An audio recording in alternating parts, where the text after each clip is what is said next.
സയ്യിദ് മുസ്താഖ് അലിയിലെ തുടർച്ചയായ വിജയങ്ങൾക്ക് ശേഷം കേരളം ഇന്ന് അടുത്ത മാച്ചിനിറങ്ങി. കേരളത്തിൻ്റെ എതിരാളികൾ ഗോവയായിരുന്നു. ഇപ്പോഴിതാ ഇന്നത്തെ മാച്ചിൽ സഞ്ജു സാംസൺ വെടിക്കെട്ട് ബാറ്റിംഗ് കാഴ്ചവെച്ചിരിക്കുകയാണ്. ഗോവയ്ക്കെതിരെ സഞ്ജുവിൻ്റെ സിക്സർ മഴയാണ് നമ്മൾ ഇന്ന് കണ്ടത്. സഞ്ജു ഇന്ന് ഓപ്പണിങ്ങിലാണ് കളിച്ചിട്ടുണ്ടായിരുന്നത്. മികച്ച സ്ട്രൈക്ക് റേറ്റോട് കൂടിയാണ് സഞ്ജു ബാറ്റ് ചെയ്തിരിക്കുന്നത്. ഗോവൻ ബൗളേഴ്സിന് കണക്കിന് കിട്ടി. കേരളത്തിൻ്റെ ബാറ്റിംഗ് അവസാനിച്ചു.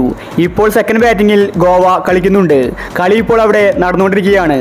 അപ്പോൾ സയ്യിദ് മുസ്താഖ് അലിയിലെ സഞ്ജുവിൻ്റെ ഇന്നത്തെ ബാറ്റിങ്ങിനെ കുറിച്ചാണ് നമ്മൾ ഈ ഒരു വീഡിയോയിൽ പറയുന്നത്.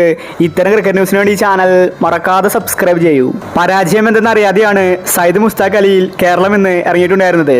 ഇതുവരെ കളിച്ച എല്ലാ മാച്ചിലും ജയിച്ചു. ഇന്ന് കേരളത്തിൻ്റെ എതിരാളികൾ ഗോവയായിരുന്നു. ഫസ്റ്റ് ബാറ്റ് ചെയ്തത് കേരളമായിരുന്നു. സഞ്ജുവും രോഹൻ കുന്നുമേലുമാണെന്ന് കളിക്കാൻ ഇറങ്ങിയത്. സഞ്ജു തുടക്കം തന്നെ ആക്രമിച്ച് കളിച്ചു. ഗോവൻ ബൗളേഴ്സിന് കണക്കിന് കിട്ടി. സഞ്ജുവിന് നല്ലൊരു സപ്പോർട്ട് രോഹൻ കുന്നുമേൽ കൊടുക്കുന്നുണ്ടായിരുന്നു. പിന്നീട് രോഹൻ 19 റൺസിൽ ഔട്ടായി മടങ്ങി.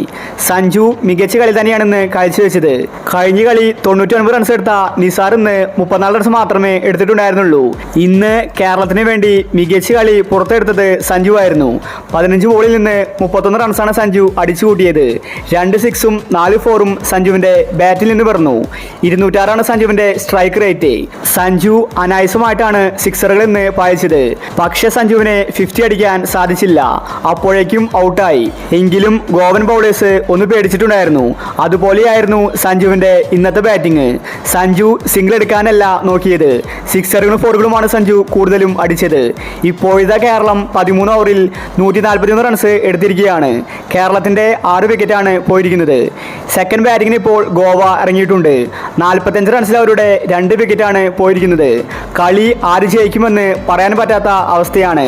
കുറച്ചും കൂടി വിക്കറ്റ് നേടിയാൽ കേരളത്തിന് കളി ജയിക്കാം. 13 ഓവറിൽ 141 റൺസ് മികച്ച സ്കോറാണ്. അതുകൊണ്ട് കേരളം തന്നെ ഇന്ന് ജയിക്കാനാണ് സാധ്യത. അപ്പോൾ ഇത്തരം ക്രിക്കറ്റ് ന്യൂസിന് വേണ്ടി ഈ ചാനൽ മറക്കാതെ സബ്സ്ക്രൈബ് ചെയ്യൂ.